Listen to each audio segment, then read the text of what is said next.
and your ears be open to the possibility of a new day for you. Okay? Everyone, please welcome DeLonne.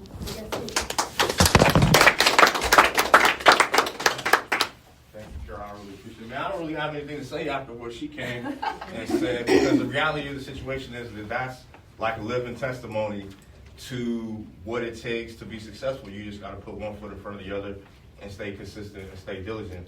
I don't have an organization or a company that I come here to represent. I come here on my own time, on my own dime. I'm not affiliated with the state of Arizona or the Department of Corrections or Arizona at Work or any of these awesome and amazing community partners. I'm just on parole. That's it. My parole officer is Officer Mullins. I didn't see him here today, but he's like around the corner down the street. I was here the other day meeting with him. All I'm going to do is just kind of second everything that they said, man, is that it's real when they tell you parole is different. I'm a 15-year vet in the Department of Corrections, so I've done this a couple of times. I've sat in this seat before. Like, I'm not just, like they say, whatever kind of story. Like, I'm still writing this thing as I kind of go along. But what I can tell you is that having gone through parole before, when they say you leave hands-free and you leave handcuffed, it's not like that anymore. You can actually have a conversation or a dialogue with your PO, and there's things that, the last time I did parole was 2007, that would have violated me in 2007. Today, they're just like, hey, man, let's just talk. Let's have a conversation. So the best time to talk to your PO is like when you're in the midst of it. Don't wait a month, don't wait 2 months. That's the worst call to get, is from one of my guys or even gals, because I've had girls call me too, and say, hey, man, listen, I'm on the run. Like, I haven't talked to my PO in a month or two, or 7 months. A guy hit me up, one of my partners. There's nothing that can be done for you. So the time to really take control of your life is like right now. And if you're not ready, that's okay. It's nothing wrong with that. Because the reality is that it's going to take time for all of us to get to a place where we're ready to be adults and embrace everything that comes with that. There's a lot of things that come with being an adult that at 29, I wasn't ready for at 39. I'll be 40 in March. And I'm a lot more ready and prepared for these things that life is going to be throwing my way, because I finally decide to be an adult and face these things and address these things and take them head on. And part of that, again, is communicating with your PO. I've kind of had to learn over the years that for me, I don't know about for you guys, but my battle oftentimes comes down to, these two forces in my life that are always battling and fighting each other, my spirit and my ego. Like, if I could just kind of figure out how to let my spirit kind of just do what it's supposed to do and have my ego take a back seat, I'll be fine. But the problem is I've been feeding my ego so much nonsense all these years that it oftentimes puts one foot in front of the other and leads me into places and down roads that have not been good for my life. At 39, I've spent 15 years in the penitentiary. Something about that math doesn't add up. But I realized that a lot of my life is to my own detriment. I've been my own worst enemy for the duration of my life. I can't blame anybody. I'm too old to blame my mother and my father. I'm too old to be like, I'm a product of my environment, and this is just how I grew up, and this is just how I am, this is how it is. Too old for that shit. Because here's the thing. We're kind of like computers, right? And a computer can literally do anything that you want it to do. Right or wrong? You can build a house. You could build a whole civilization. They're 3D printing things right now, so you could probably make fruit off of a computer right now if you wanted to. Literally anything that you could imagine, you can. It's a supercomputer. It can do anything. That's how we're created.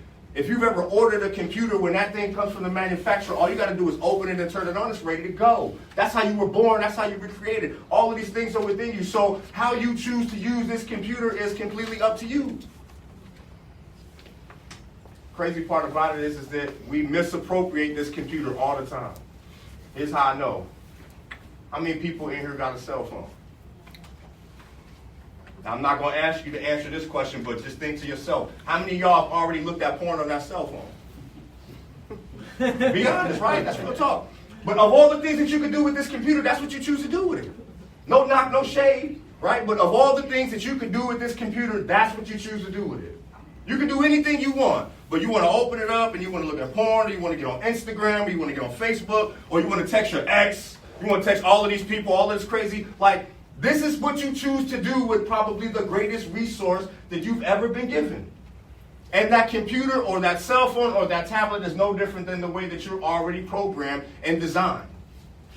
So I can't be mad that my computer has a virus because I put it in a position to be susceptible to get the virus. Thank God, though, it's the computer and not me.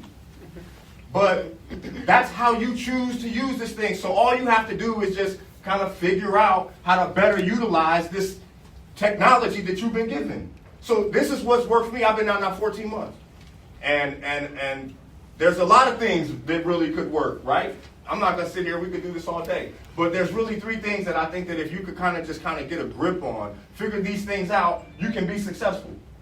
The first thing is I have to kind of learn how to meditate. You have to learn how to slow your mind down. What people don't realize is the average person thinks more than 50,000 thoughts a day. If you compare that to the fact that there's only 84 or 86,000 seconds in a day, that's like every other day there's a new thought going through your mind. So how can you get the most out of this computer if all day you're like, you can't sit still long enough to make sense of how to use this computer.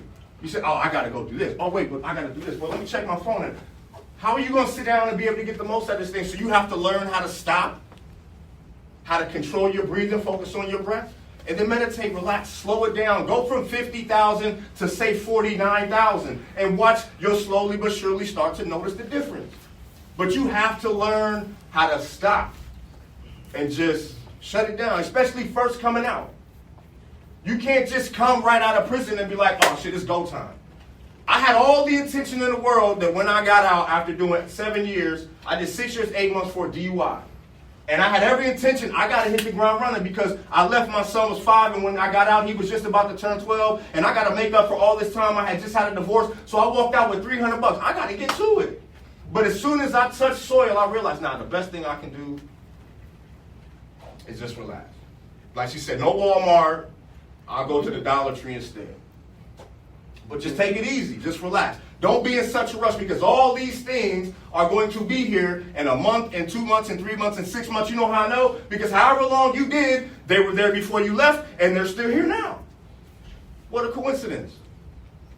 So don't be in any rush. Learn how to slow it down. I promise you, if you can figure out how to control your breath and meditate and slow down your mind and the thought process, you'll be able to kind of focus now and then input the necessary information into this computer so that you can be successful and get the most out of it. The second thing I had to learn is that what am I feeding myself? What am I feeding? What am I putting into this computer? Or better yet, who am I listening to? What am I reading? Because that's the other thing, is that the computer is only going to do what you tell it.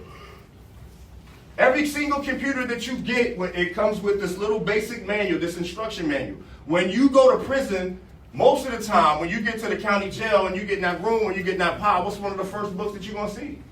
It's called the Bible. Now, I'm not here to preach. I'm not here to give y'all religion. But they say that the Bible is the basic instructions before leaving earth. So if you just want to know how to do the basics to get the most out of this computer, then that's a good place to start. I'm not here to push religion on anybody, but I'm just saying that's a good place to start, is with the basic, the manual.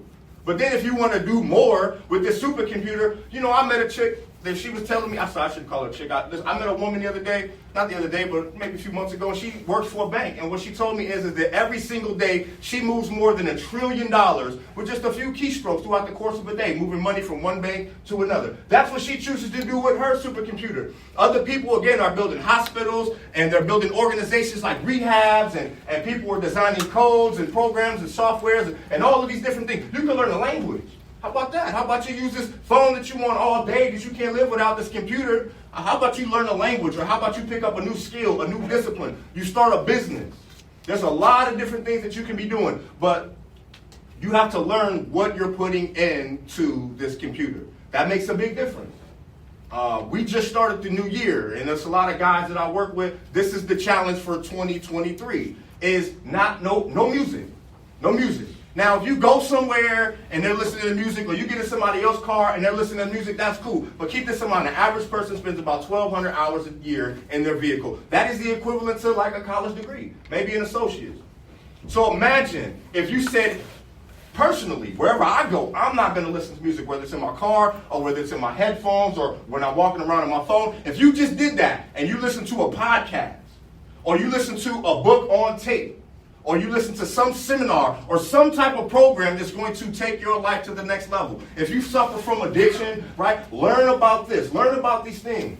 You programmed addiction. The computer didn't come with the code for how to be an addict. You have to go to the computer and program how to be an addict, how to get high. So you can go in there and reprogram it, how to be sober. You might have to work with some people. You might have to put in some work. But if you can do that, right, it'll make the biggest difference in your life. What are you listening to? How do you occupy your time? So that's the first challenge. I challenge these guys, no music for a year. The second challenge is, and this is really easy, it's 12 books a year. You read one book a month. Last year, my goal was to read 1,000 books. I didn't come nearly as close, but I read 162 books last year. And I made the goal to read 1,000. So if you set the goal to read 12 books, one book a month, how many books did you read last year? So you're already, even if you only read one, you'll already beat what you did last year. What are you putting into yourself? And then the last thing is, what are you going to do with your time? See, that's always been my biggest problem, is I got all of this time, and I don't know what to do with it. So I do what most people who don't know what to do with their time do. We turn to the streets. And we'll find something to get into. And the thing is that that's always been a recipe for disaster. That's why I had to spend so much time in prison. Because I had to go to a place where, since I don't know what to do with my time, they'll tell me what to do. And I can be productive. But you don't really have to do that anymore. I just had to learn to do better things with this idle time. So obviously, you got to work, you got to pay your bills, but you should spend some of this time building relationships with your family and your friends and the people that supported you. And if you didn't have anybody that supported you or wrote it out with you or you burned all of those bridges, then now's probably the time to start paying attention to how you interact and deal with people and build better relationships with people. You have to do those things, but then what do you do with all of the rest of your free time? There's a whole panel of people here that have organizations. I promise you, if you said, hey, is there something that I can do to help you?